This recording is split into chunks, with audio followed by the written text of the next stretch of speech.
नई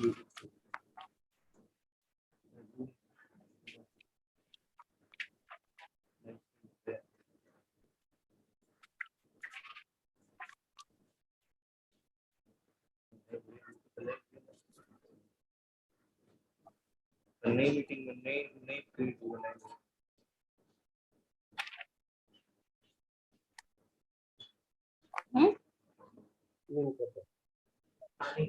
नहीं क्रिएट होगी, एक नई क्रिएट होगी नहीं है कैसा, लेकिन मुझे यूट्यूब पे जाने हो गया है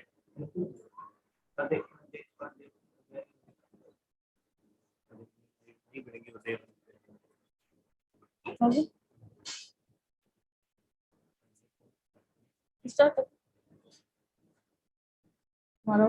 नमस्कार।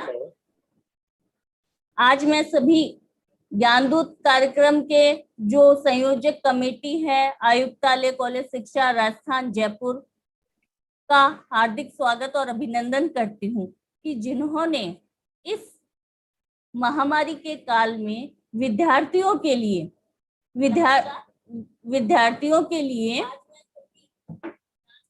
लिए ज्ञानदूत कार्यक्रम स्टार्ट किया। जो इस महामारी के दौरान में विद्यार्थी अपनी पढ़ाई नहीं कर पा रहे थे, उन्हें शिक्षा का लॉस हो रहा था, तो उस हानि की पूर्ति करने के लिए आयुक्तालय कॉलेज शिक्षा राजस्थान द्वारा ज्ञानदूत कार्यक्रम आरंभ किया गया, जो घर बैठे विद्यार्थियों को निःशुल्क विषय परक ऑनलाइन क्लासेस उपलब्ध कराएंगे।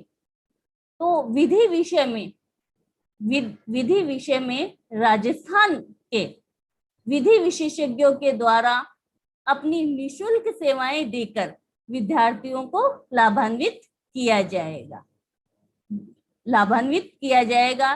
तो आज हम ज्ञानदूत कार्यक्रम का प्रारंभ करने जा रहे हैं ऑनलाइन क्लासेस के लिए, जिसमें आज डे फर्स्ट है, प्रथम दिन है, और उसमें हम 2 सेशन होंगे। फर्स्ट सेशन में हम डॉक्टर अनिल कुमार कौशिक सर को सुनेंगे, जो भारतीय संविधान के बारे में बताएंगे, भारत के राष्ट्रपति का पर व्याख्यान देंगे। और दूसरा जो लेक्चर होगा वो doctor S K Saini sir का होगा, जो हमें भारतीय संविधान की प्रकृति, नेचर ऑफ इंडियन कॉन्स्टिट्यूशन के बारे में अवगत कराएंगे। तो इसके बारे में हम हमारे प्रिंसिपल महोदय डॉक्टर भगवानाराम विश्नोई सर को आमंत्रित करना चाहती हूँ कि वह हमारे एक्सपर्ट का स्वागत और अभिनंदन करें। नमस्कार, मैं doctor Bhagwanaram Vishnoi, principal government college Bikaner, आज के ज्ञानदूत कार्यक्रम के विधि विशेषज्ञ जो है डॉक्टर अनिल कौशिक है सत्र में, और द्वितीय सत्र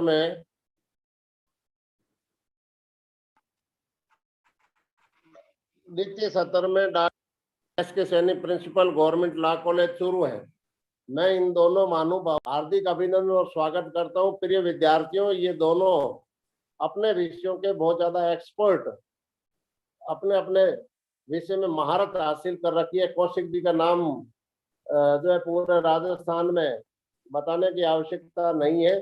तैयार देश का पेपर हो, चाहे कोई भी पेपर हो, पूर्व हमारे प्राचार्य रह चुके हैं, लंबी सेवा दे चुकी, आप इनका लाभ उठाएं। और मैं निवेदन कर रहा हूँ कन्वीनर महोदय से कि बहुत सारे लड़कों के ये फोन आ रहे हैं कि टाइम टेबल आपने लड़कों को सर्कुलेट नहीं किया है, इसलिए कुछ क्वारी पूछी जा रही है। यथासंभव हो सकता है तो आप कर दीजिएगा। जी सर। जी सर, थैंक यू।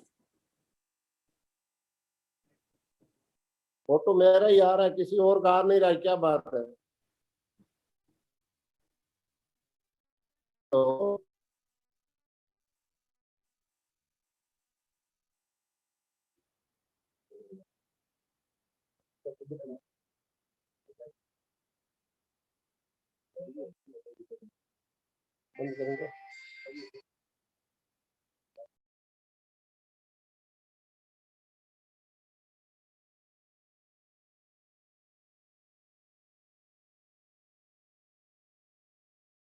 संयोजक मीनाक्षी मैडम जो हमारे साथ जुड़े हुए हैं, उनसे निवेदन करना चाहती हूँ कि ज्ञानदूत कार्यक्रम के बारे में थोड़ा सा हमें बताएं। धन्यवाद मैम। नमस्कार, मैं मीनाक्षी कुमावत, राजकीय विधि स्नातकोत्तर महाविद्यालय बीकानेर की ओर से ज्ञानदूत कार्यक्रम में आप सभी का हार्दिक स्वागत व अभिनंदन करती हूँ। जैसा कि आप सबको विदित है, यह कार्यक्रम आयुक्तालय कॉलेज शिक्षा विभाग राजस्थान जयपुर द्वारा प्रारंभ की गई एक अनूठी पहल है, जिसका उद्देश्य इन विषम परिस्थितियों में विद्यार्थियों के भीतर सकारात्मक ऊर्जा का संचार करना, उनके विषय संबंधी ज्ञान में वृद्धि करना और उनके समय का सदुपयोग सुनिश्चित करना है। मेरी सभी विद्यार्थियों से अपील रहेगी कि वो सभी इससे जुड़े और अधिक से अधिक संख्या में अपने साथियों तक इसकी जानकारी पहुंचाएं, ताकि बच्चे इस पैंडेमिक सिचुएशन में भी लाभान्वित हो सके। धन्यवाद।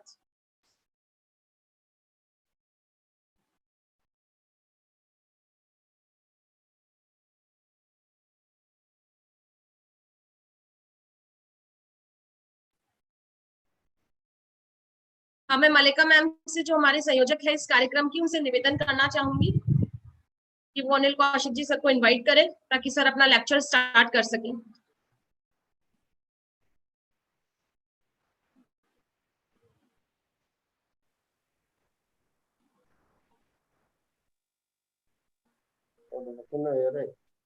ड्राइविंग मोड पे आ गई हो, ड्राइविंग मोड आए।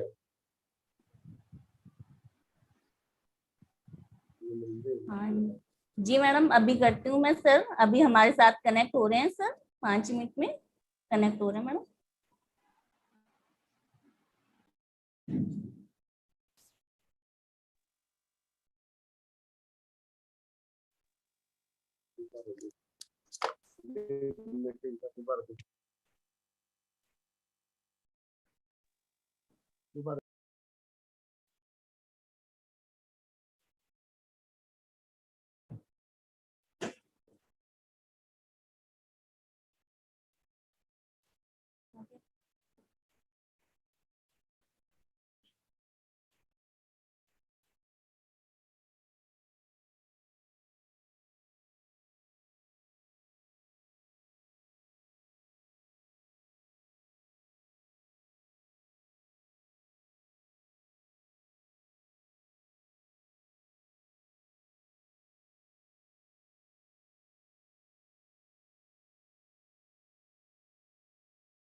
You are listening to my voice.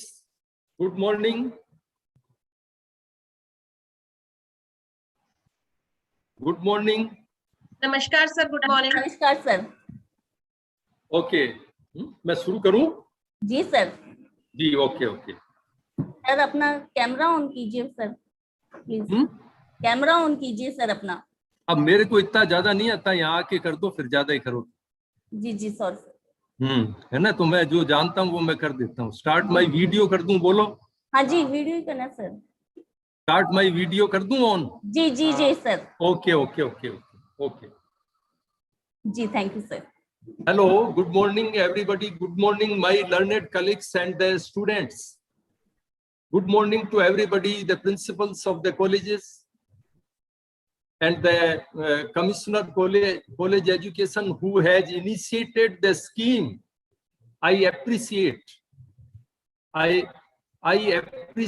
this scheme. First of all, within 1 or 2 minutes, I will tell about the scheme. The Gyandut scheme is appreciable. Why so? It has a constitutional basis. Although I will not go in detail, the constitutional basis is the directive principles of state policy. The first directive principle of state policy relevant for this purpose is Article 38, that the state shall secure a social order to ensure the social welfare. This is a social welfare scheme. सामाजिक कल्याण के लिए जो है प्रयत्न करेगा राज्य, इस प्रकार की संकल्पना डायरेक्टिव प्रिंसिपल्स में की गई है और ज्ञानदूत के द्वारा उस बात को मूर्त रूप दिया जा रहा है, इसलिए ये बड़ी ही प्रशंसनीय है। इसके अलावा if you have studied the case of everyone, teacher has studied, it is presumed that all teachers have studied the Unnikrishnan case, in which the Supreme Court pointed out that the parameters of right to education has to be determined in the light of the directive principles enshrined in Article 41 and 45. So this is a scheme to enhance, to ensure the implementation of the directive principles of state policy, especially the directive principles enshrined in, laid down in Article 38, 41 and 45. I congratulate everyone, even the coordinator and the principals, for this scheme. One thing more, we cannot teach the subject of law without an interaction with the students. I was totally deadly against your scheme of the government colleges, that is upload the videos. That was not a good scheme in my view. It is my personal view. So I applied this scheme of interaction with the students, online interaction with the students in my college in the month of September, and we are continuing that scheme. Today I am sharing this scheme with you. Thank you so much. Now we come to the topic of, I have been allotted the Constitution of India to speak something about it. I am telling something about it because the time is very short. That is not sufficient. Okay, but I will try to tell you something. My topic, I have been allotted the Constitution of India, President of India. Before we come to the topic, our students, the newcomers of the LLB first year students should know what is Constitution, what is constitutional law, and a third new concept, that is what is constitutionalism. Hindi में भी students होंगे, ये जाने कि संविधान क्या है, संवैधानिक विधि क्या है और संविधानवाद क्या है. Our constitution has adopted constitutionalism. The constitutionalism has become relevant for the President of India. How? What is Constitution? The Constitution is a legal document. Some say it is a political document, but I say so that it is a legal document containing the composition, functions, and powers of the apex organs or the different organs of the state. राज्य के विभिन्न अंगों के कार्यों, उसके गठन, उसके composition और स्ट्रक्चर, ढांचे के बारे में, उनके कृत्यों के बारे में जिस विधिक दस्तावेज में उल्लेख होता है, उसे हम क्या कहते हैं? उसे हम कॉन्स्टिट्यूशन कहते हैं. It deals not only with this structure, composition, functions, but also deals with the interrelationship of these organs. इन अंगों का आपस में क्या संबंध है, ये भी इसमें उल्लेख होता है. And the other thing, what is the political relation of the organs with the citizens of India? In organs का भारत के नागरिकों से क्या संबंध होगा, यह भी इस डॉक्यूमेंट में उल्लेख होता है. दिस डॉक्यूमेंट में also confer some rights, that is the fundamental freedoms to the citizens also. So this is Constitution. And what is Constitution? I am taking in brief because the time is very short. What is constitutional law? The Constitution is studied even in political science, but we study the constitutional law containing constitutional plus, that is constitutional and the judicial decisions and the conventions. What are conventions? That is the practices developed during the course, during a long time. Thus the practices developed, that is the convention. Convention is more important in the unwritten constitution. That is, we may say the constitution of Britain, that is the of UK, is made of conventions because that is an unwritten constitution. but our constitution also incorporates some practices and judicial decisions. This all constitute the constitutional law. संवैधानिक विधि में न केवल संविधान का उल्लेख होगा वरन न्यायिक निर्णयों एवं संविधान के अंतर्गत बनाई गई विधियों, I will quote the example, संविधान के अंतर्गत बनाई गई विधियों एवं कन्वेंशंस का भी उल्लेख होगा। जैसा कि आप सभी जानते हैं कि there was the supreme court's criminal jurisdiction was enlarged by an enactment. That enactment is to be read also in the constitutional law. That is the enlargement of criminal appellate jurisdiction of the Supreme Court 1970. Thus, this is the constitutional law. It contains the convention. A convention has been developed, although it is not written in the constitution that the senior most judge shall be a Chief Justice of India. Okay, this is all the constitutional law. तो संवैधानिक विधि में न केवल संविधान वरन न्यायिक निर्णयों एवं कन्वेंशंस को हिंदी में बोलते हैं अभिसमयों का भी अध्ययन किया जाता है। जो प्रैक्टिस डेवलप हो जाती है उसका भी अध्ययन किया जाता है, उसको हम कहते हैं संवैधानिक विधि। Then what is constitutionalism? This is the latest concept. I may say so that a country which has constitution but not constitutionalism, such countries are dictatorship, where the word of the king, where the word of the prime minister, where the word of the dictator is a law, then that country has no constitutionalism. जहाँ की dictator के शब्द या राजा के शब्द या prime minister या president जो भी हम डेजिग्नेशन दें उनके शब्द जो है वो विधि हो, वहां हम कहेंगे संविधानवाद नहीं है। We have adopted in the India constitutionalism. What is constitutionalism? That is the separation of power. There should be no concentration of power, because I say so, if the powers are concentrated, if the powers are given to one hand, given to one organ, it would jeopardize the fundamental rights, the fundamental freedoms of the people. यदि एक ही अंग में राज्य के एक ही अंग में सभी शक्तियों का निहितीकरण हो जाएगा तो क्या होगा? उससे लोगों के मूलभूत अधिकारों या हम कहेंगे मूलभूत स्वतंत्रताओं का हनन होने का भय होगा।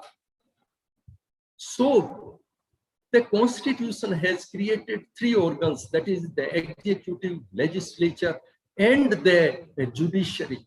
In the constitutionalism, there is a check and balance, there is a separation of power. शक्तियों का पृथक्करण होगा, कार्यपालिका व विधायिका पर कुछ प्रतिबंध होंगे, कार्यपालिका व विधायिका की शक्तियां एब्सोल्यूट नहीं होंगी, no absolute powers to the executive and the legislature. Then there is constitutionalism. Other features we will discuss later on. That is, one of the feature is rule of law. कानून का राज, व्यक्तियों का राज नहीं. That is rule of law. The judicial review, one of the feature of the constitutionalism we have adopted in the constitution. This is something about the constitutionalism, because I wanted to explain the President of India. Before it, I want to say that there are three organs, the executive, legislature and the judiciary. What are the functions of the executive? What are the functions of the legislature? And what are the functions of the judiciary? First, see, the legislature makes the law. विधि का निर्माण का कार्य विधायिका या विधायिनी अंग करता है. Then what is the role of the judiciary? The judiciary plays two roles. That is, the first one, administration of justice. That is the deciding the disputes between the parties. पक्षकारों के बीच विवादों का निराकरण, जिसको हम कह सकते हैं कि न्याय के प्रशासन, that may be civil or criminal appellate jurisdiction or any jurisdiction.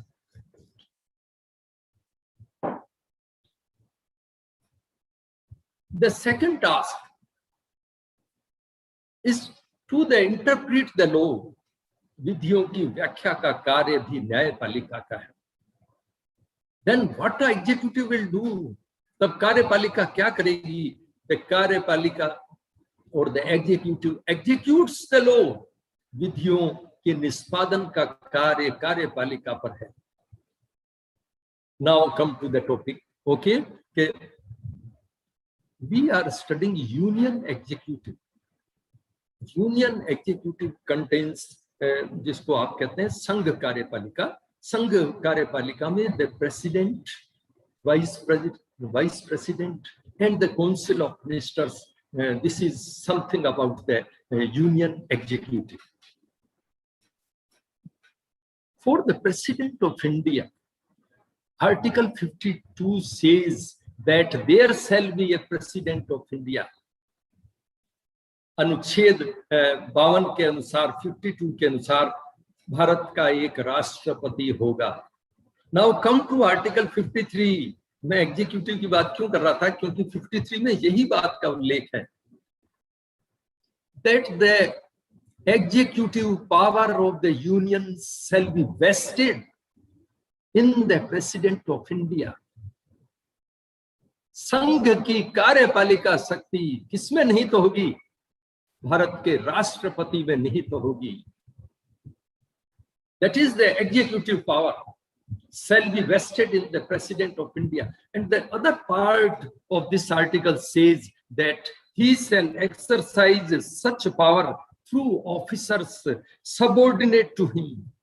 कि वह ऐसी शक्तियों का प्रयोग अपने अधीनस्थ अधिकारियों के माध्यम से, और he may exercise it directly also, he may exercise this power directly or through the officers subordinate to him, कि भारत के राष्ट्रपति इस कार्यपालिका शक्ति का प्रयोग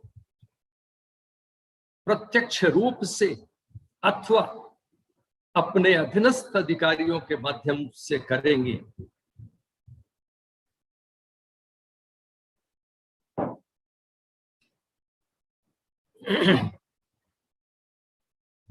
Then the question arises, we are telling in the 53 कि भारत के राष्ट्रपति में कार्यपालिका शक्तियां नहीं होंगी। What is this executive power? The question arises. The Supreme Court has explained, and some jurists have explained that the executive powers means the rest of the powers, excluding legislative and judicial powers, or all the powers are executive powers. कि न्यायिक एवं विधायिक शक्तियों के अतिरिक्त अन्य सभी शक्तियां कार्यपालिका में निहित होंगी। तो हमने देख लिया कि न्यायिक शक्तियां तो क्या है? Administration of justice and to interpret the law, to make the law. इसके अलावा जितनी भी शक्तियां होंगी वो एग्जीक्यूटिव पावर, एग्जीक्यूटिव में निहित होंगी। जैसे for example, to frame the policy is to be decided by the executive, then it is implemented by the legislature. Policy कौन बनाएगा? एग्जीक्यूटिव बनाएगी। उसको कानूनी रूप कौन देगा? Legislature. The executive initiates of the framing of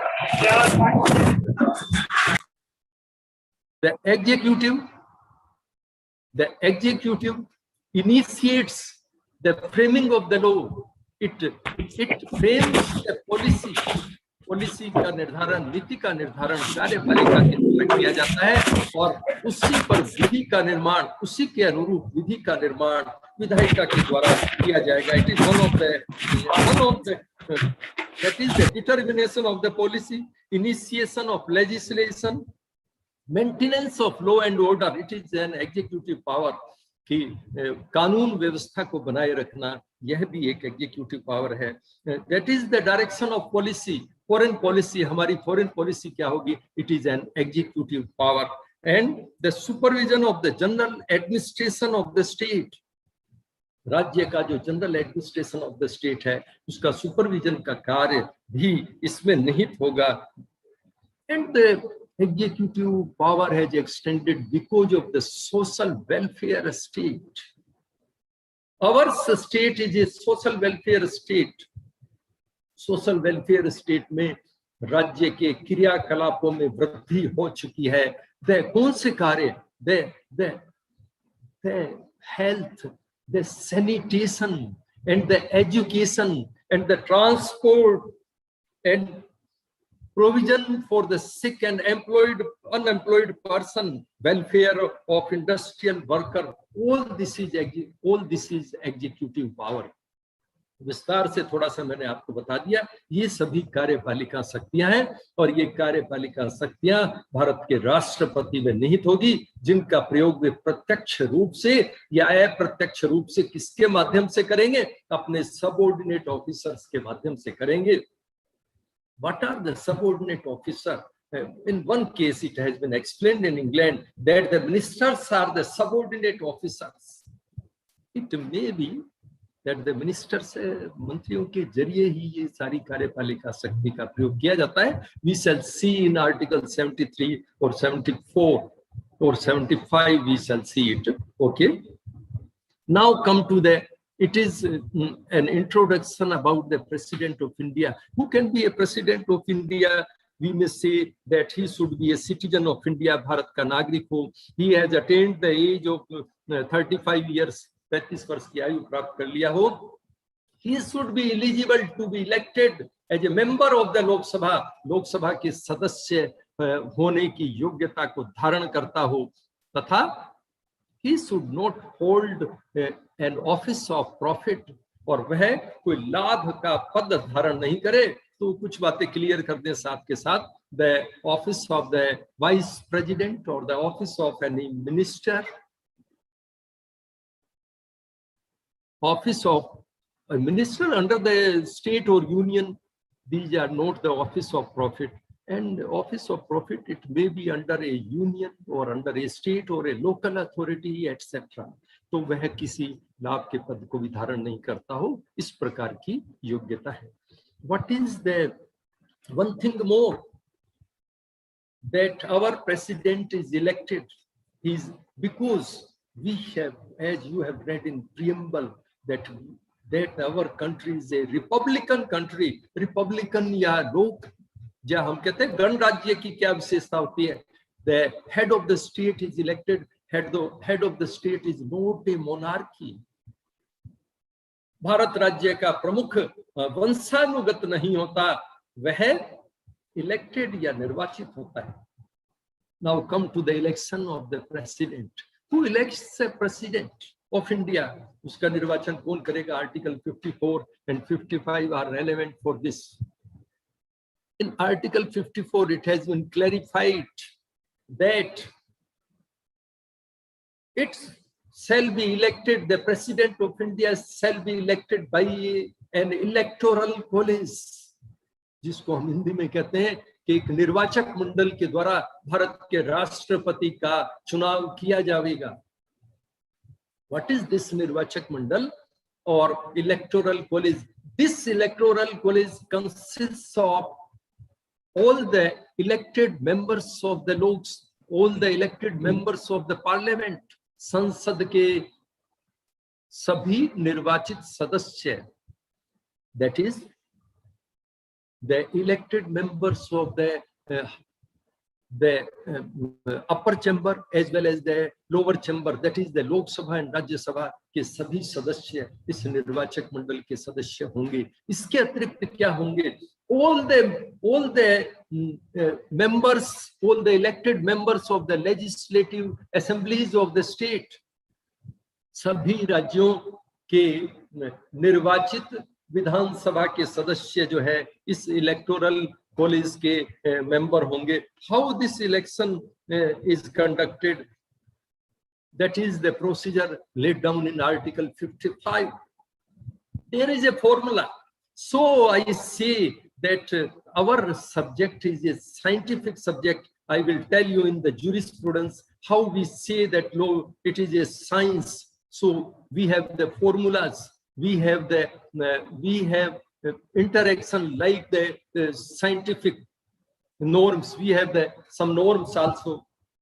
The election, there is a formula how to determine the power of the vote और हम कहते हैं एमएलए के वोट का मूल्य जो वो कैसे ज्ञात करेंगे, क्या कहते हैं, how many votes MLA can cast, there is a formula, it is equal to the total population of the state is divided by the total members of the legislative assembly of the state।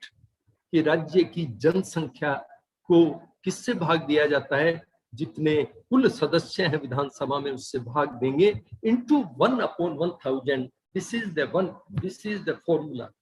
भाग देने के बाद में if the remainder is 500 or more, यदि जो बचता है उसको रिमाइंडर कहते हैं, वह रिमाइंडर यदि 500 या उससे अधिक हो तो 1 वोट shall be added, उसमें 1 वोट और जोड़ दिया जाएगा। इस प्रकार से हम कहते हैं एमएलए की वोट का मूल्य ज्ञात किया जाता है। Now come to the how to determine the value of a vote of MP. किस प्रकार से hello I am in the class, okay.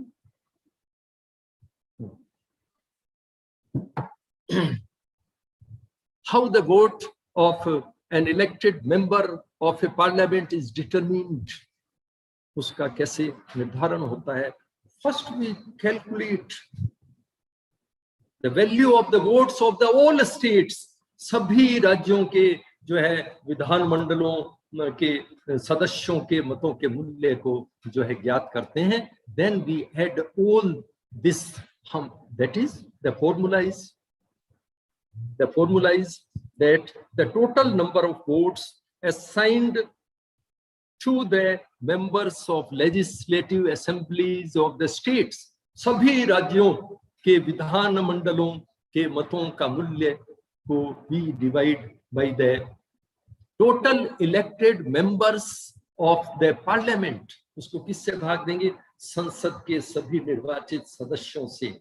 मतलब निर्वाचित सदस्य से तात्पर्य लोकसभा एवं राज्यसभा के सभी निर्वाचित सदस्यों से भाग दिया जाता है। This formula determines the value of a vote of MP। इस तरह से ये निर्वाचन होता है। और there is an option of first preference votes and the second and the third, fourth, etc। जितने भी इलेक्टेड जो इलेक्शन के लिए खड़े हुए, निर्वाचन के लिए खड़े हुए, उन सभी के लिए आप जो है प्रथम वरीयता, द्वितीय वरीयता, तृतीय वरीयता, चतुर्थ वरीयता के क्रम के अंदर जो है वोट डालने के हकदार होते हैं। First of all, the first preference is counted if any candidate attains the majority, that is the 50 + 1 attains the majority in first preference, then there is no need to examine the second preference। Okay, this is all about the election of the President of India। The term of the President of India is 5 years। Bharat के राष्ट्रपति 5 वर्ष तक अपने पद पर बने रहते हैं। बस शर्त यह है कि उससे पहले वे अपने पद को रेजिग्नेशन या इम्पीचमेंट के द्वारा खाली नहीं कर दें।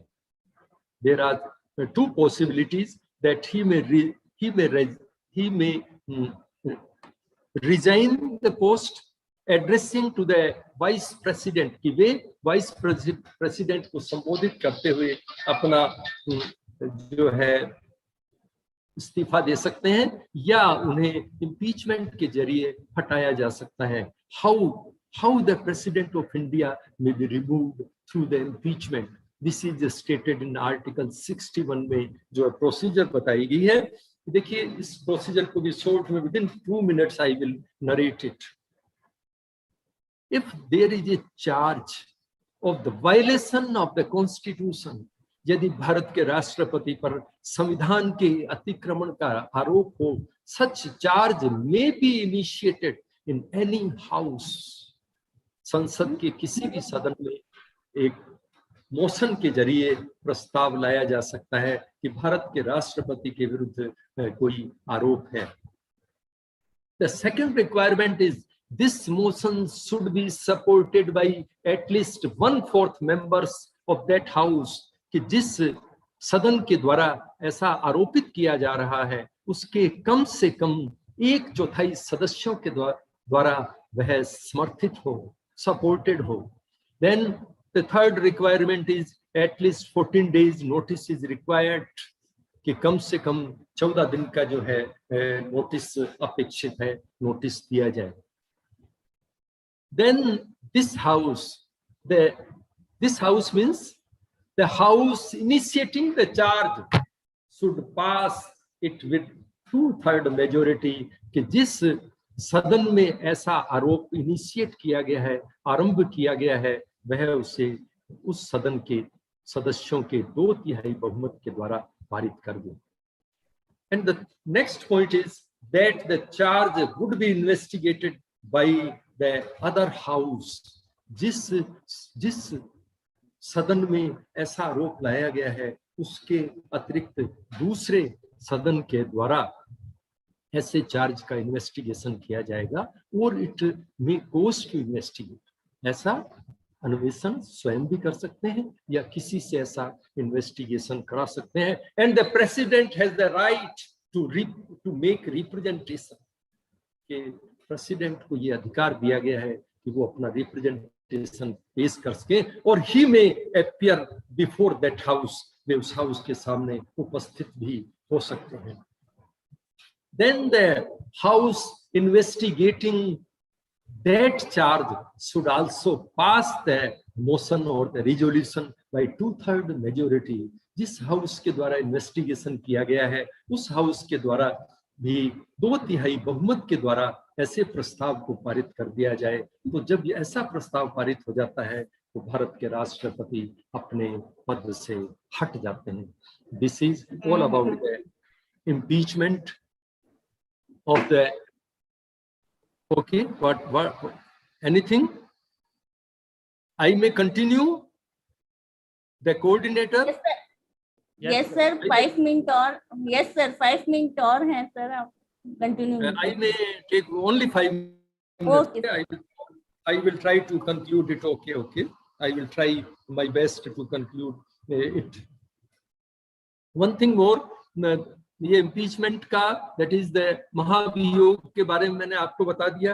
One thing more, that the president of India is re eligible to be elected, के भारत के राष्ट्रपति जो है पुनर्निर्वाचन के भी योग्य होते हैं। That is article 57 of the constitution says like this. In USA only 2 terms have been fixed after 22nd Amendment Act, कि वहां पे जो है कोई प्रेसिडेंट रूसवेल्ट थे, कौन थे वो, जो है करीब 3 टर्म्स में रहे थे प्रेसिडेंट रूसवेल्ट। उसके बाद में एक संशोधन 22nd amendment act was passed and that fix the 2 terms of for the president in USA में 2 terms तय कर दिए गए। हमारे यहाँ कोई टर्म्स तय नहीं है, ही में बी री इलेक्टेड।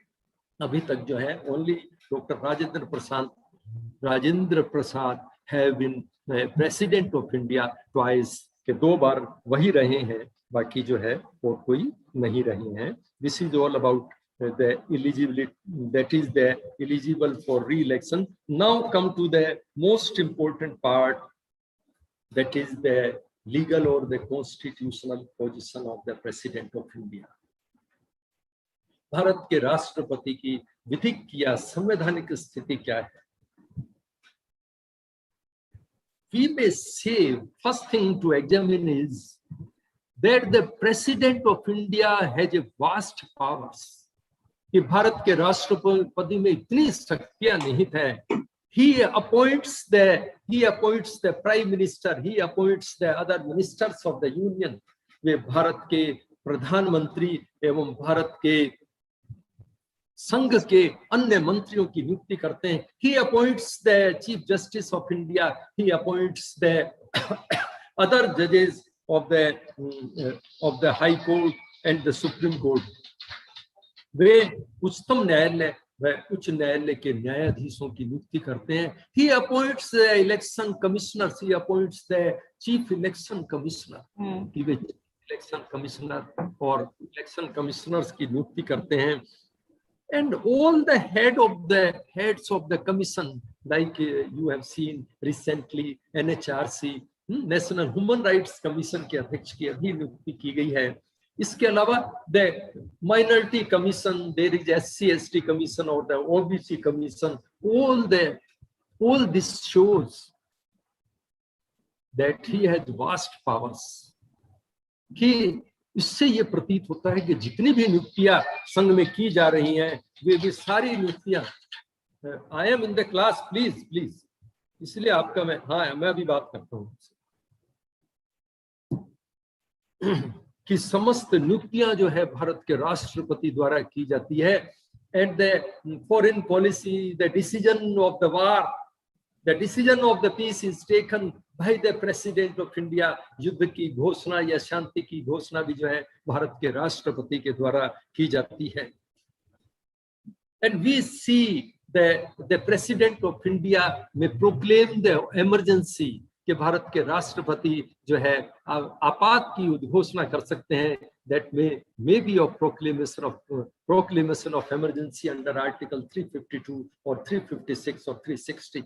चाहे वह वित्तीय इमरजेंसी हो, वित्तीय आपात हो, चाहे राष्ट्रीय आपात हो या राज्य आपात हो, प्रेसिडेंट रूल, ये सब कुछ पावर्स जो उनमें वेस्टेड हैं. उससे ये प्रतीत होता है कि भारत के राष्ट्रपति, that is the, it seems that the president of India is the supreme in the sense of Austin, कि ऑस्टिन के सेंस में ही इज द सोवरेन, कि वे ही संप्रभु हैं.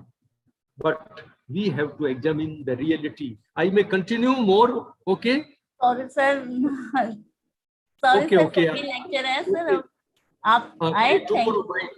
जी sir. Okay, thank you so much sir. Thank you so much, sir. Okay, thank you. At 11 we meet and we shall complete this and also go to the new topic. Thank you so much, the coordinator and the thank you so much, sir. SK Saini साहब, भगवाना राम जी जो भी हैं जुड़े हैं उन सबको धन्यवाद. चौधरी साहब को सबको धन्यवाद. Okay, Thank you sir. Thank you so much. धन्यवाद. एक्सीलेंट लेक्चर दिया है सर. धन्यवाद Kaushik ji. Thank you sir. Thank you. Okay.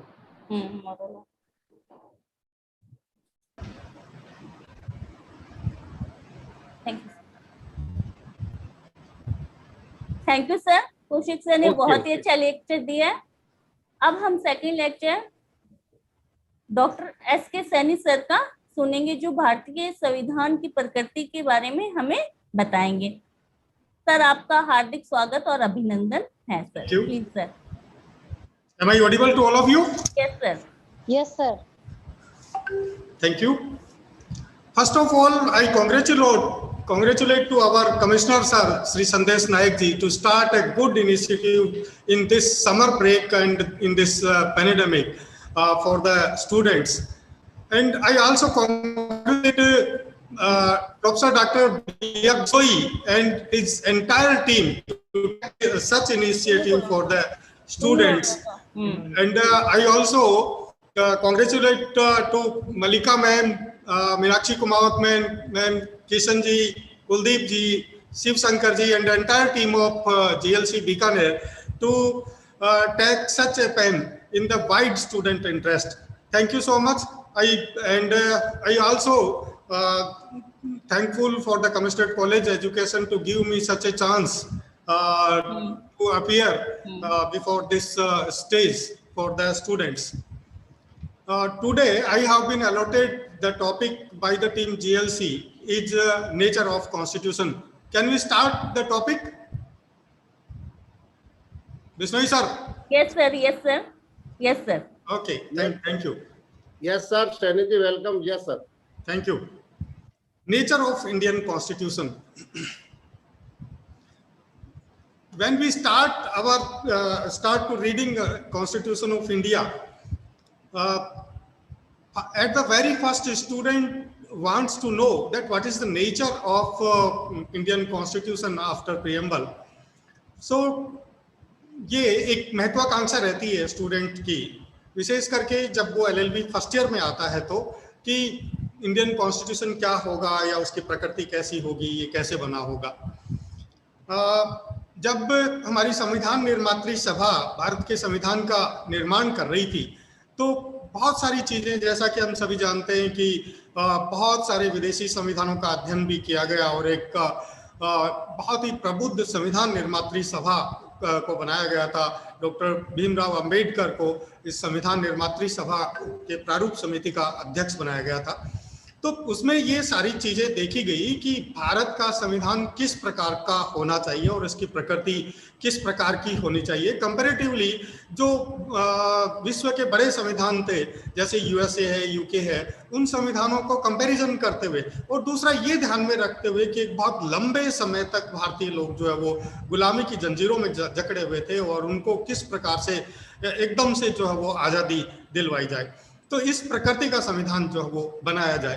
तो प्रोफेसर जेनिंग्स ने बहुत सटीक शब्दों में कहा इंडियन कॉन्स्टिट्यूशन को के बारे में। प्रोफेसर डीडी बसु ने भी कहा है कि ये संघात्मक भी है, एकात्मक भी है, जबकि डॉक्टर बी आर अम्बेडकर इस मत में थे कि इंडियन कॉन्स्टिट्यूशन भी संघात्मक प्रकृति का होना चाहिए। लेकिन देखिए कि हमारी संविधान निर्मात्री सभा ने बहुत ही प्रबुद्धता के साथ हमारे संविधान का निर्माण किया और उसका परिणाम आज हमारे सामने है कि मोर देन 74 ईयर्स गुजरने के बाद भी जो है वो हमारा संविधान उसी प्रकार से चल रहा है, बहुत सारे अमेंडमेंट्स के साथ। हमें किसी प्रकार की कोई प्रॉब्लम नहीं हुई या संविधान के को जो है वो पुनर्लेखन की आवश्यकता हमें महसूस नहीं हुई। तो ये इसकी प्रकृति है जिसके कारण जो है वो हमारा कॉन्स्टिट्यूशन जो है वो समय समय पर रिजिड होता रहता है या फ्लेक्सिबल होता रहता है। इन सारी विशेषताओं के मद्देनजर रखते हुए जो हमारा संविधान है वो संघात्मकता की तरफ भी गया और एकात्मकता की तरफ भी गया। तो किसी भी संविधान की प्रकृति को हम दो भागों में डिवाइड कर सकते हैं, वो है संघात्मक संविधान और एकात्मक संविधान, यानी यूनिटरी कॉन्स्टिट्यूशन और फेडरल कॉन्स्टिट्यूशन। तो first of all we have to know that what is unitary constitution. एकात्मक संविधान क्या है? एकात्मक संविधान वो संविधान होता है जिसमें समस्त प्रकार की शक्तियां जो है वो एक जगह केंद्रित रहती है, एकात्मक रहती है और वहीं से जो वो सारी की सारी पूरे कंट्री का जो लॉ एंड ऑर्डर है वो मेंटेन होता है और वहीं से जो चाहे वो लेजिस्लेचर से संबंधित कार्य हो या एग्जीक्यूटिव से संबंधित कार्य हो या डेमोक्रेसी से संबंधित कार्य हो, वहीं से सारे के सारे संचालित होते हैं।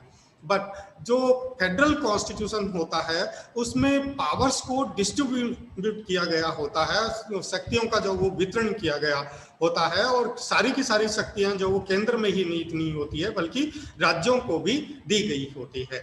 तो अब सीधे सीधे हम आते हैं कि किस प्रकार से जो है कॉन्स्टिट्यूशन हमारा भारत का जो संविधान है वो किस प्रकार से संघात्मकता की तरफ जाता है या एकात्मकता की तरफ जाता है।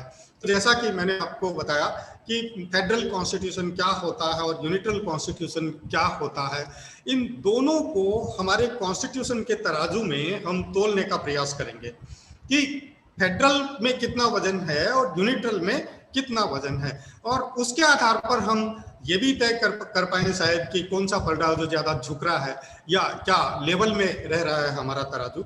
ये हम कुछ बिंदुओं के अध्ययन के आधार पर ही किसी कंक्लूजन पर पहुंच पाएंगे। तो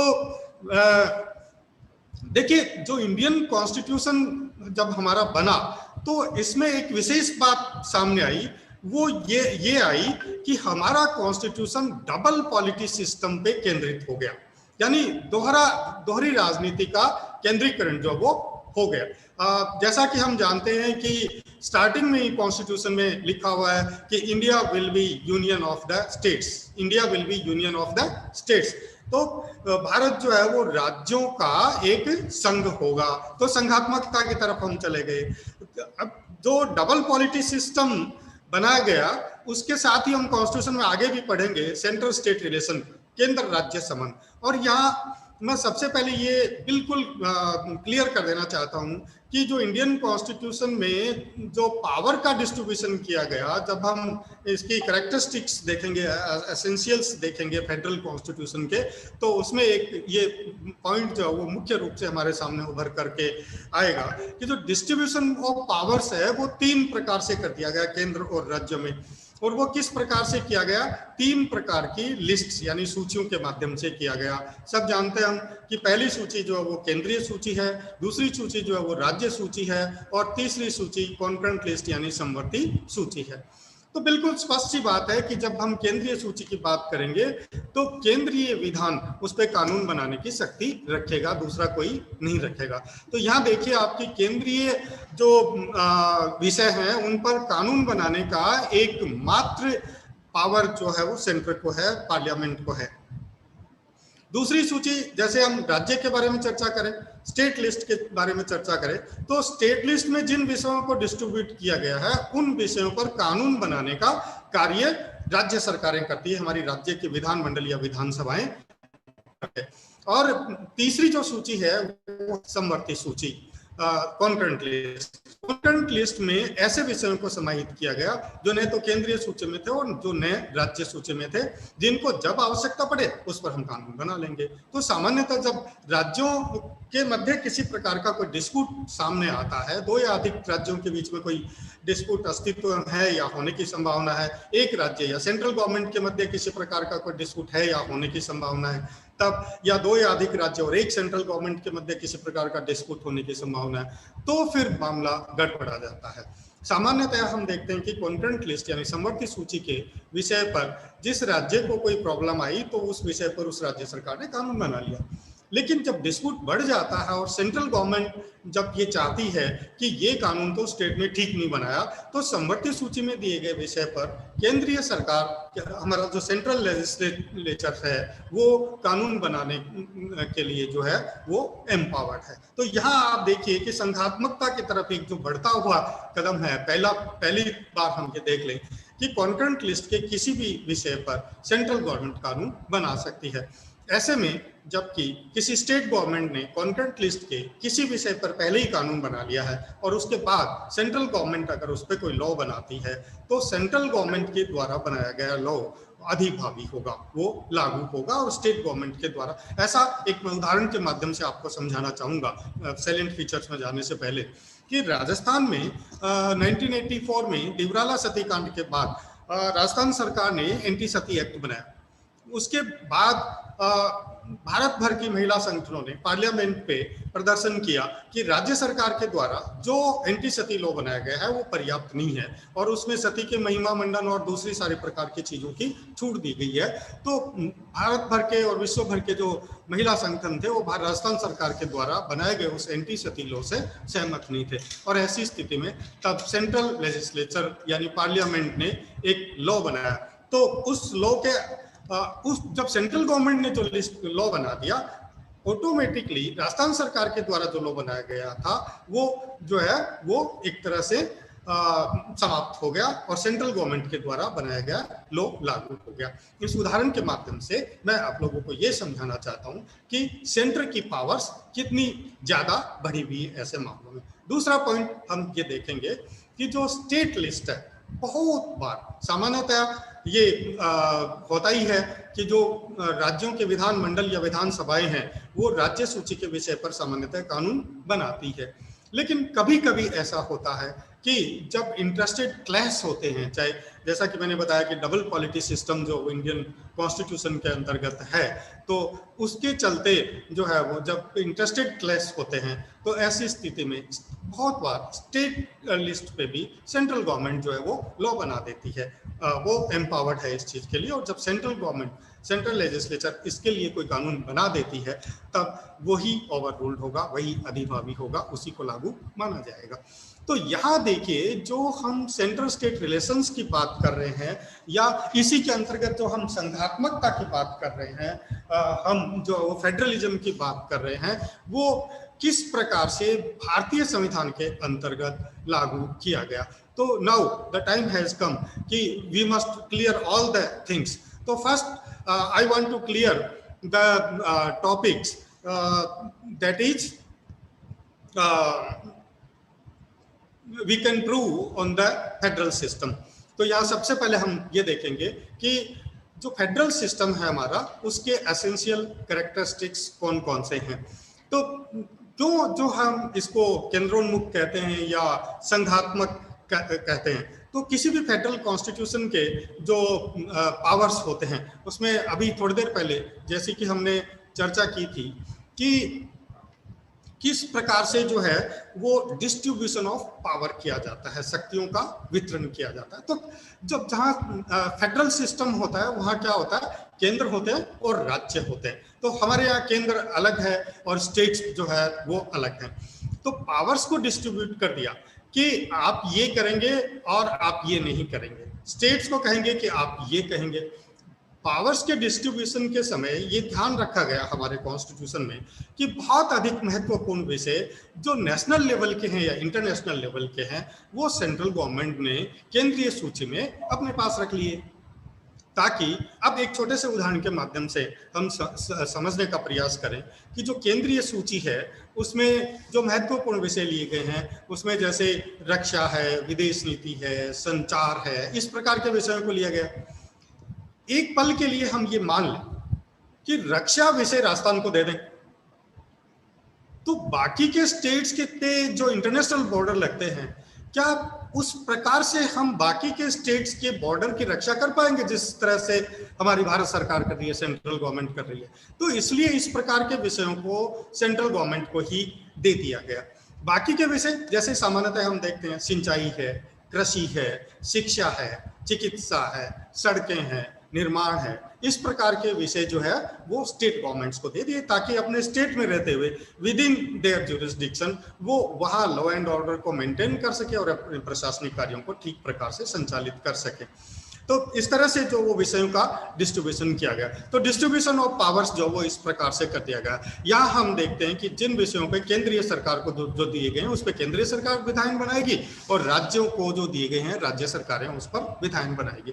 तो ये एक बहुत महत्वपूर्ण जो है वो विषय है कि फेडरलिज्म में जो वो शक्तियों का विभाजन किया गया है। दूसरा जो विषय है वो है सुप्रीमेसी ऑफ कॉन्स्टिट्यूशन, संविधान की सर्वोच्चता। मैं पहले ही बता चुका हूं कि एक अलग से चैप्टर हम आगे केंद्र राज्य संबंधों के बारे में पढ़ेंगे, है ना। उसमें जो है वो हमारा संविधान ही सर्वोच्च है। अब देखिए कि सेंटर में जो है वो राष्ट्रपति होंगे, राज्यों में राज्यपाल होंगे, तो राज्य विधायिका के प्रमुख जो है वो राज्यपाल होंगे, केंद्रीय विधायिका के प्रमुख जो है वो महामहिम राष्ट्रपति होंगे। तो जो यहाँ जो संविधान कहेगा वही होगा। यहाँ being a student of law, मैं मेरे प्रिय विद्यार्थियों के सामने ये स्पष्ट कर देना चाहता हूँ कि हमारे देश में अनकॉन्स्टिट्यूशनल कुछ भी नहीं होता, सब कुछ कॉन्स्टिट्यूशनल ही है। इसलिए इस बिंदु से हम समझ सकते हैं कि एवरीथिंग इज कॉन्स्टिट्यूशनल, सब कुछ संवैधानिक है हमारे यहाँ, और हमारे यहाँ संविधान ही सर्वोच्च है। और यही इंडियन कॉन्स्टिट्यूशन का आप जब इसकी विशेषताएं पढ़ेंगे तो पहला पॉइंट ये कि विश्व का बृहत्तम लिखित संविधान है, लार्जेस्ट रिटन कॉन्स्टिट्यूशन, और वो संविधान हमारे पास है। और उस कॉन्स्टिट्यूशन के अंतर्गत उसको जो है वो हमने सर्वोच्चता दी है, सुप्रीमेसी दी है कि जो कॉन्स्टिट्यूशन कहेगा वही होगा, चाहे पॉलिटिकल सिस्टम क्या कह रहा है क्या नहीं कह रहा है। इसमें हम और दूसरे पॉइंट्स के माध्यम से भी देखेंगे कि थर्ड पॉइंट जो है वो इसका वो है रिटन कॉन्स्टिट्यूशन, लिखित संविधान। ये बहुत आम चीजें हैं कॉन्स्टिट्यूशन की, अपने आप में जनरल नॉलेज की चीजें हैं,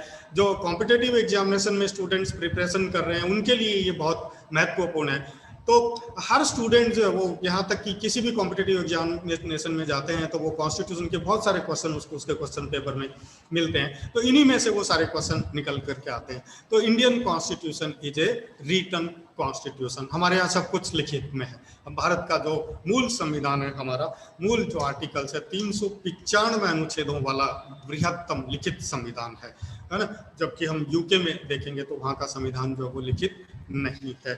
तो एक दस्तावेज के रूप में, एक डॉक्यूमेंट के रूप में हमारे सामने है। और दूसरा इसमें यह है, इंडियन कॉन्स्टिट्यूशन में फेडरलिस्टिक नेचर का अगर हम पॉइंट देखें तो नेक्स्ट पॉइंट हमारे सामने आएगा रिजिडिटी, यानी अनम्यता। देखिए, फ्लेक्सिबिलिटी और रिजिडिटी दोनों अलग अलग चीजें हैं। आगे हम ये भी देखेंगे कि भारतीय संविधान नम्यता और अनम्यता का अनोखा जो वो सम्मिश्रण है। तो जब हम रिजिडिटी की बात करेंगे तो अगर जहां जरूरत है हम कठोर हो जाएंगे और जहां जरूरत नहीं है हम लिबरल भी हो जाएंगे। और यही इतना बड़ा कारण है कि हमें जब आवश्यकता पड़ती है और जनता, we the people of India अगर इस चीज का समर्थन करती है तो हम कॉन्स्टिट्यूशन में अमेंडमेंट करने में समर्थ हो जाते हैं, अदरवाइज हम कॉन्स्टिट्यूशन में अमेंडमेंट भी नहीं कर पाते हैं। ऐसे बहुत सारे उदाहरण जो इंडियन कॉन्स्टिट्यूशन में आए, हमारे जुडिशियल सिस्टम के सामने आए, चाहे वो कॉलेजियम हो, चाहे पोस्टल बिल हो, चाहे अदर बिल्स हो। अगर हमें इस प्रकार का लॉ नहीं चाहिए तो भारत में जो उस प्रकार का कानून नहीं बन पाया। और जब हमें जरूरत है कि इस प्रकार का लॉ बनना है, चाहे वो GST हो या 370 हो या अदर हो, तो उस प्रकार के कॉन्स्टिट्यूशनल अमेंडमेंट में हम समर्थ हो जाते हैं। और लास्ट पॉइंट है इसका जो हम देखेंगे वो है authority of courts, authority of courts यानी न्यायालयों की प्राधिकारिता। अब आप देखेंगे कि 4 पिलर्स पे हमारा डेमोक्रेटिक सिस्टम टिका हुआ है। उन चारों पिलर्स में आप देखेंगे कि जुडिशियल सिस्टम भी हमारा एक है, एग्जीक्यूटिव और उनके साथ साथ जो है वो हमारा जुडिशियल सिस्टम है।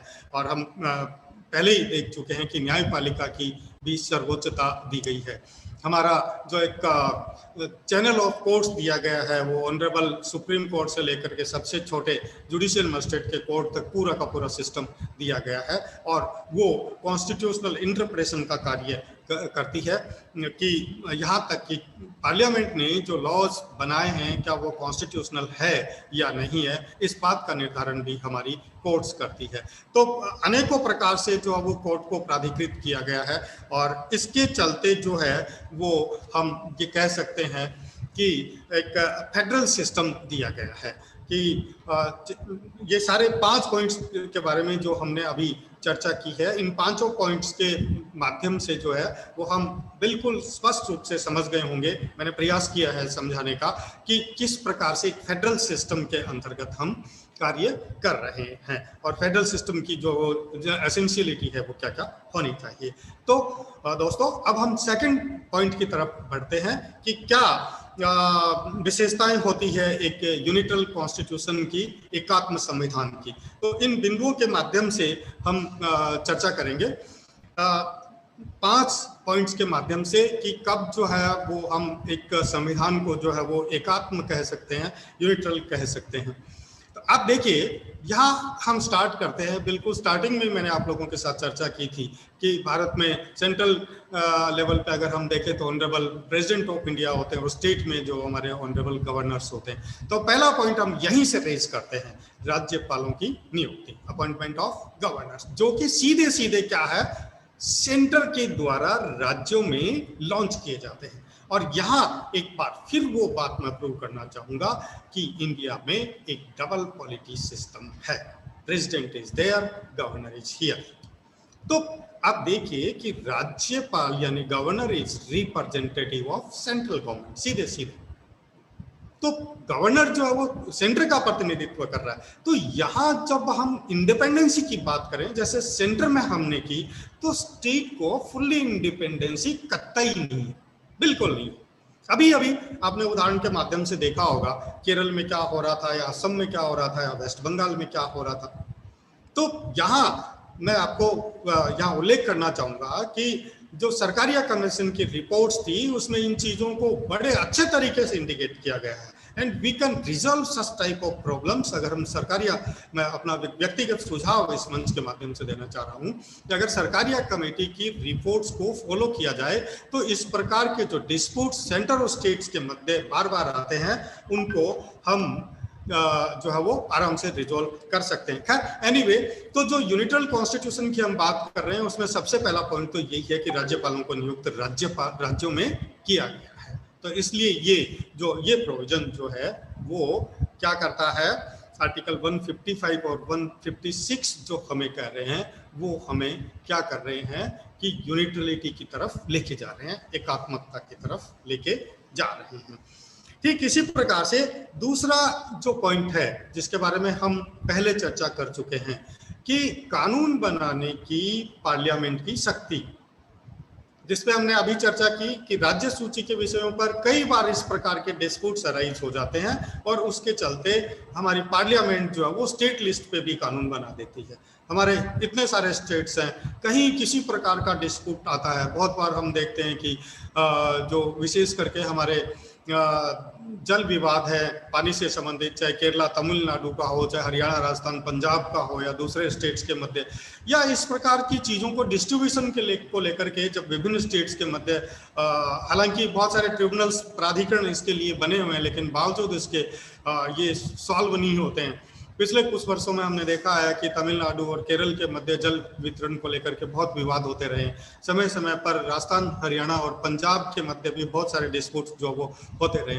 तो ऐसी स्थिति में जो गवर्नमेंट इस प्रकार की चीजों को और एक कानून बना देती है। तो फिर आप देखिए जो हम बात कर रहे हैं फेडरलिज्म की, वो कहाँ रहा जब आप सीधे सीधे हम ये कह सकते हैं कि किसी दूसरे की जेब में से पैसे निकाल करके लेके जा रहे हैं और वो कह रहे हैं कि मेरे हैं, है ना। तो यही हुआ ना कि आपके विषय में से ले जा करके आप जाके कानून बना रहे हो।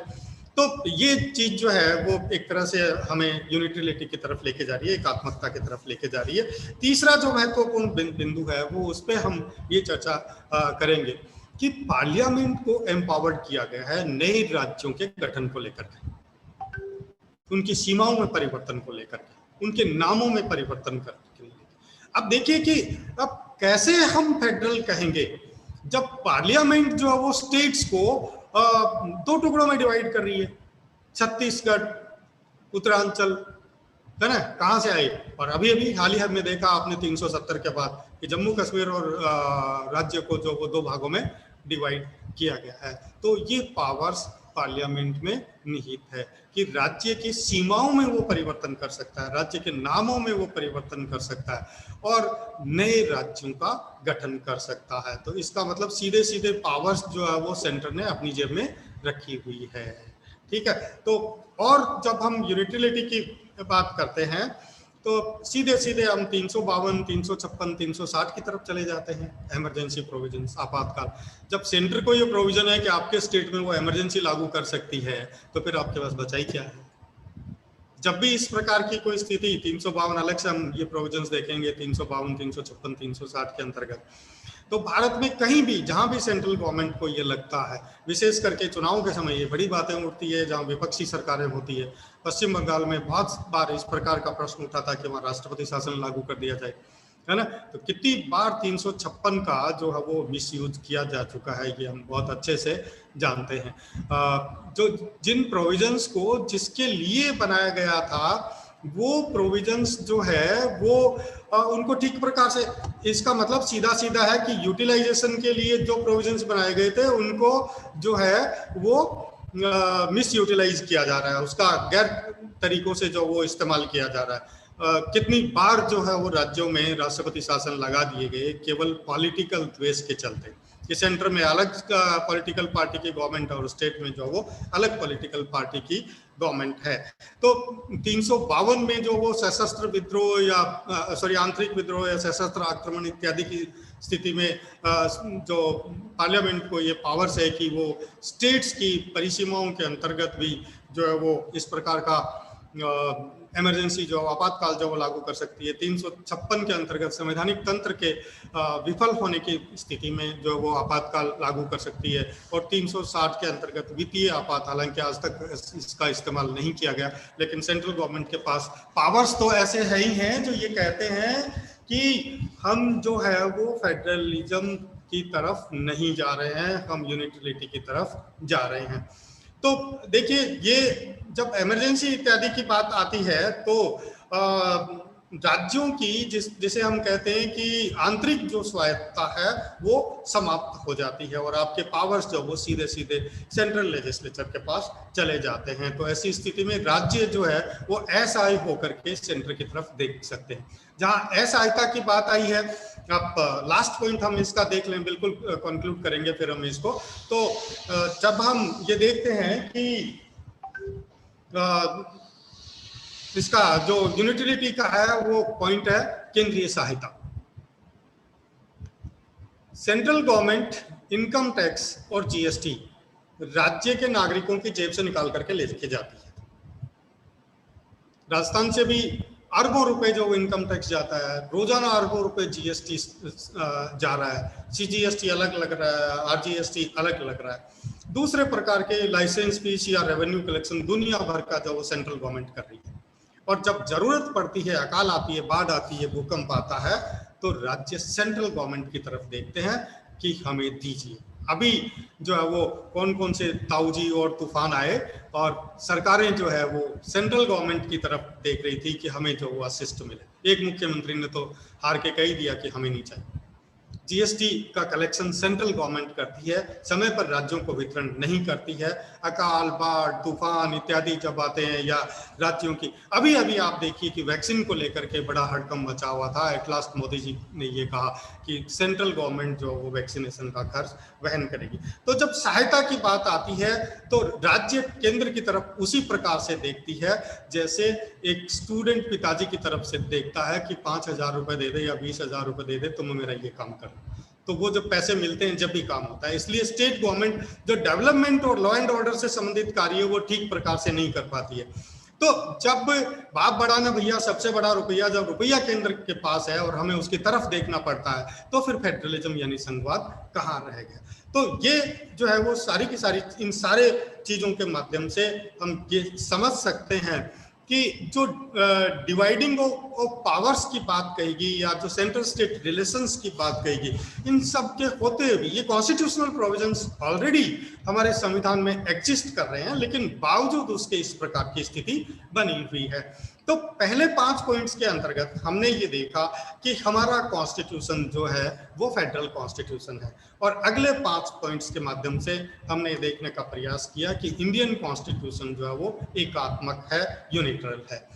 अब दोनों चीजें हमने देख ली। हमने ये भी देख लिया कि व्हाट इज यूनिटरल कॉन्स्टिट्यूशन, हमने ये भी देख लिया कि व्हाट इज फेडरल कॉन्स्टिट्यूशन, और इन दोनों के बाद हम क्या कहेंगे कि भारतीय संविधान क्या है। क्या भारतीय संविधान संघात्मक है, क्या भारतीय संविधान एकात्मक है। इसमें अगर हम, जैसे मैंने आपको स्टार्टिंग में बताया था कि डॉक्टर अंबेडकर जो हमारे संविधान निर्मात्री सभा के प्रारूप समिति के अध्यक्ष थे, उनका ये मत था कि इसे जो है वो एक फेडरल सिस्टम ही रहने दिया जाए, जबकि बाकी के काफी सदस्यों का ये मत था कि नहीं, फेडरल नहीं, यूनिटरल किया जाना चाहिए और राज्यों को और अधिक शक्तियां दी जानी चाहिए, ताकि देखिए राज्यों में क्या है, बहुत सारे माइनिंग सोर्सेज हैं। आज हम देख रहे हैं कि राजस्थान में, बाड़मेर में, जैसलमेर में दुनिया भर का तेल निकल रहा है या गैस निकल रही है, जिंक निकल रहा है, जिप्सम निकल रही है। दूसरे स्टेट्स में भी कहीं कॉपर निकल रहा है, कहीं जो वो मध्य प्रदेश में हीरे निकल रहे हैं। तो राज्यों के पास अपने इंटरनल सोर्सेज बहुत सारे हैं, लेकिन इसके बहुत बार उन्हें की तरफ भी देखना पड़ता है। तो ये सारी चीजें प्रोफेसर जेनिंग्स ने इसके लिए, अब हम कंक्लूजन की तरफ बढ़ते हैं। Can I continue ma'am?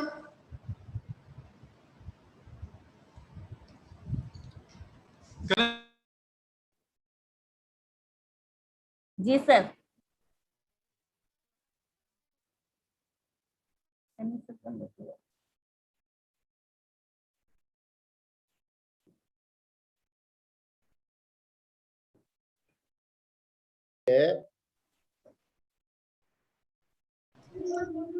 Mic unmute कीजिए। जी ऑडिबल? जी सर। हाँ, प्रोफेसर डीडी बसु ने बहुत स्पष्ट सी बात कही है। इसमें प्रोफेसर जेनिंग्स ने भी अपने महत्वपूर्ण विचार रखे हैं इंडियन कॉन्स्टिट्यूशन के बारे में। उन्होंने यूएसए के और इंडियन कॉन्स्टिट्यूशन के बारे में स्टडी की है और उस आधार पर इंडियन कॉन्स्टिट्यूशन के बारे में भी कमेंट्स किए हैं। उन्होंने भी ये कहा, और जो स्पष्ट रूप से जो कंक्लूसिव चीज है उस पर हम आ जाते हैं, और उसमें ये कहा गया है कि अगर हम इंडियन कॉन्स्टिट्यूशन के नेचर की बात करें, हम भारतीय संविधान के प्रकृति की बात करें, तो हम पाएंगे कि इंडियन कॉन्स्टिट्यूशन में संघात्मकता के भी लक्षण हैं और एकात्मकता के भी लक्षण हैं। तो ये चीज हम दोनों पॉइंट्स के माध्यम से, 5 सब पॉइंट्स के माध्यम से ये देख चुके हैं कि कैसे तो इंडियन कॉन्स्टिट्यूशनल एकात्मक है और कैसे इंडियन कॉन्स्टिट्यूशन जो है वो संघात्मक है।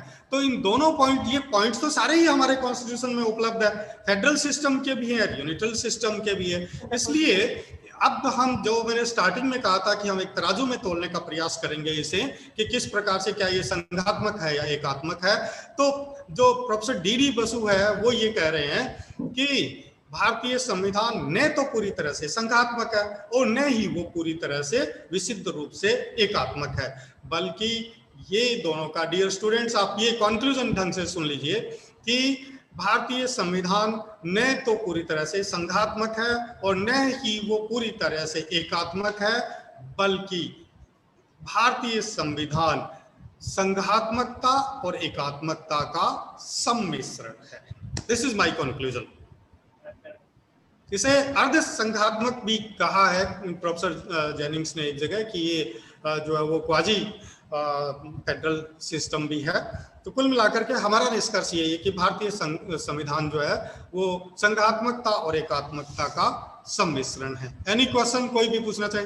अच्छा, स्टूडेंट्स तो है ही नहीं है। नहीं सर, स्टूडेंट के क्वेश्चंस बहुत सारे आ रहे हैं, वो हम नोट कर रहे हैं सर, उसके लिए आपसे अलग सेशन लगाया जाएगा। आज के लिए thank you sir. Meenakshi madam sir को धन्यवाद दें। मीनाक्षी मैडम। हाँ सर, आपका बहुत बहुत धन्यवाद। आपने बहुत अच्छे तरीके से संविधान की प्रकृति के टॉपिक पर बहुत प्रकाश डाला। बच्चों के काफी सारे क्वेश्चंस हैं, 2-3 मैंने नोट कर लिए हैं सर। हम अलग से, जैसा मल्लिका मैम ने बताया, सेशन रखेंगे तो बच्चों को आप उसमें आंसर देंगे। बाकी बहुत अच्छा टॉपिक रहा सर, बच्चों के बहुत व्यूज भी आ रहे हैं और चैट्स भी आ रहे हैं। Thank you so much sir. Thank you Bishnoi sir, thank you entire team of GLC Bikaner. Thank you Saini ji, thank you sir, thank you पूरी टीम को थैंक यू आज के सेशन सफल होने पर। Thank you. और कल तैयारी के साथ में हो, नई ऊर्जा के साथ में हो। बहुत अच्छे बोले आज कौशिक जी और सैनी साहब दोनों। Thank you sir. Can I leave? Can I leave, ma'am? Yes sir, yes sir. Thank you so much sir. Thank you, doctor साहब। आज के हमारे दोनों ही लेक्चर आई होप आपको पसंद आए होंगे।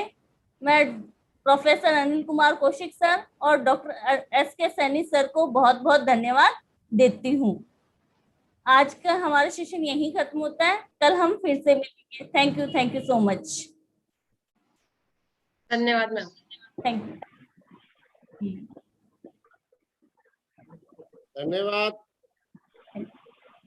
धन्यवाद मल्लिका जी, मीनाक्षी जी, सभी सहभागी जो भी है, सबको बहुत बहुत धन्यवाद। Thank you sir. Thank you sir. And करता हूँ।